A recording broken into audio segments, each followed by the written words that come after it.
સુરતમાં આલા સંસ્કાર ભારતી સ્કૂલ ખાતે ડોક્ટર પ્રશાંત કારિયા લિખિત નોટ જસ્ટ અ સન અને not just a daughter my parenting mirror પુસ્તકનું પદ્મશ્રી ડોક્ટર પ્રકાશ કોઠારી દ્વારા વિમોચન કરવામાં આવ્યું.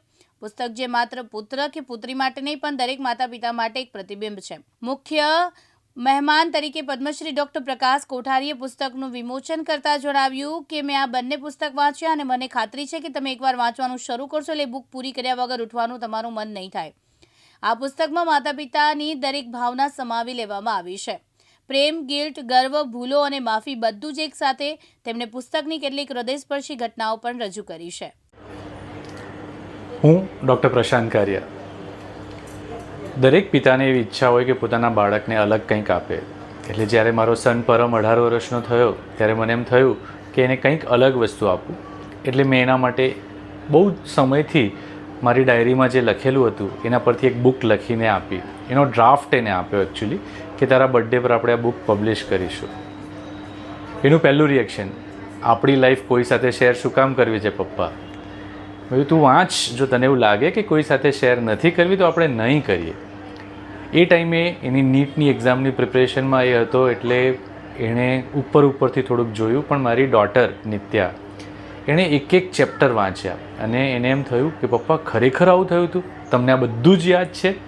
અને એ ટાઈમે મને એની આંખોમાં ખુશીની સાથે એક ઈર્ષ્યા બી દેખાઈ અને મને એમ થયું કે ક્યાંક હું મારી દીકરીને ન્યાય નથી કરી રહ્યો. એટલે જે ચેપ્ટરો જેમાં પરમ પ્રોમિનન્ટ કેરેક્ટર હતો એને મેં not just a son my parenting mirror તરીકે રાખ્યું. અને જે ચેપ્ટરમાં નિત્યા કેરેક્ટર પ્રોમિનન્ટ હતી એ કેરેક્ટરને not just a daughter my parenting mirror તરીકે નામ આપ્યું. અને મને જણાવતા ખુશી થાય છે કે બંને બુકોનું રિલીઝ કરવા માટે પદ્મશ્રી ડૉક્ટર પ્રકાશ કોઠારી મુંબઈથી આવ્યા અને સંસ્કાર ભારતી સ્કૂલના ઓડિટોરિયમમાં અમે આ બે સ્કૂલોનું વિમોચન કર્યું. આ બુક લખવાનું આપને એનો ટોપિક કેવી રીતે આવ્યો માઇન્ડમાં અને આ લખવાનું આપણે કેટલા સમયમાં પૂર્ણ કર્યું? એકચ્યુઅલી કહું તો આ બુક લખવા માટે મને એમ થયું કે હું ફેસબુક ઉપર નાની નાની સ્ટોરીઝ મારી અને મારા સનની લખતો હતો. જેમ કે એ સાયકલ પર મારી સાથે આવ્યો, એ ફોટોગ્રાફી વર્કશોપમાં મારી સાથે આવ્યો, એ ક્રિકેટ મેચમાં રમ્યો ત્યારે કેવું પ્રદર્શન હતું, એ બધાનું કમ્પાઇલેશન જ કર્યું છે મેં. પણ જ્યારે બુક લખીએ ત્યારે એક ફ્લોમાં જવી જોઈએ અને એ ફ્લો કરવામાં કદાચ મને 2 વર્ષ જેવો ટાઈમ લાગ્યો. મેં લખ્યું, ફરીથી લખ્યું, ફરીથી લખ્યું અને એમાં આટલો લાંબો સમય ગયો. આપણે આ બુક લખી છે, હવે એને આપણે પબ્લિશ કર્યા પછી આપણા શું મેઇન એજન્ડા છે? એજન્ડા એક જ છે કે આ પેરેન્ટિંગ મિરર જેમ કીધું છે એમ અમારી લાઈફ સ્ટોરીઝ છે. તમને એમાં ક્યાંક ગુસ્સો પણ દેખાશે, તમને એમાં ભૂલો પણ દેખાશે, તમને એમાં ફેમિલી લવ પણ દેખાશે. પણ મને ચોક્કસ ખાતરી છે કે દરેક પેરેન્ટ આ જર્નીમાંથી પાસ થતું હોય છે. એટલે જો તમે કદાચ આ બુક વાંચશો તો તમને તમારી ફેમિલીની સ્ટોરીઝ આમાં જોવા મળશે જ. અને હું ઈચ્છું કે જે ભૂલો મેં કરી છે તમે નહીં કરો. આ ક્યાં અવેલેબલ હશે? અત્યારે આ બુક એમેઝોન પર અવેલેબલ છે. બંને બુક્સ એમેઝોન પર અવેલેબલ છે. ઇવન એમેઝોનનું કિન્ડલ વર્ઝન પણ અવેલેબલ છે જે કલરમાં છે. તો જો કોઈને કલરફુલ વાંચવું હોય તો એના પર વાંચી શકે છે. એટલે એ મેઇન ઓનલાઈન જ અવેલેબલ છે અને અમારી હોસ્પિટલ્સ પર તો છે જ. હવે આ પબ્લિશ થયા પછી તમારા દીકરા પરમની શું રિએક્શન છે?